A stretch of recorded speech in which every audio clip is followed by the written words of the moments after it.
तुमचा आशीर्वाद तुमच्या भावावर द्वेष किंवा प्रेम करण्यावर अवलंबून आहे. जर तुम्ही त्याच्यावर द्वेष केला असेल तर याचा अर्थ तुम्ही अंधारात जगत आहात. पण जर तुम्ही त्याच्यावर प्रेम केलं तर तुम्ही प्रकाशाची मुले म्हणून राहाल. तुमचा भाऊ कोण आहे? याचा अर्थ फक्त तुमच्या कुटुंबातील सख्या भावाचा नाही, तर ख्रिस्तामधील भावाचाही आहे. हे तुमच्या चर्चमध्ये असू शकतात, नाही का?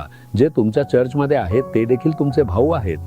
तुमचे सहकारी, तुमच्या रस्त्यावरील शेजारी आणि तुमच्या गावातील लोक हे सगळे तुमचे भाऊ आणि बहिणी आहेत. म्हणून जर तुम्ही त्यांच्यावर प्रेम करता आणि त्यांना जवळचे मानता तर याचा अर्थ तुम्ही प्रकाशात चालत आहात.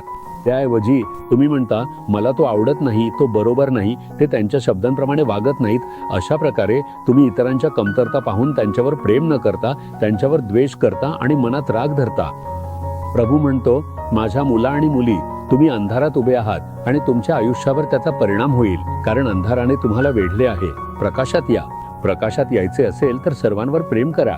तुम्ही का द्वेष करता आणि आयुष्यभर त्यांना दोष देत राहता? त्यांच्यात काहीच चांगले नाही का? म्हणून त्यांच्यातील चांगल्या गोष्टी पहा आणि त्यांना प्रेमानं उत्तर द्या. हेच येशू म्हणतो. संपूर्ण व्हिडिओ पाहण्यासाठी Jesus redeems Marathi YouTube channel पहा.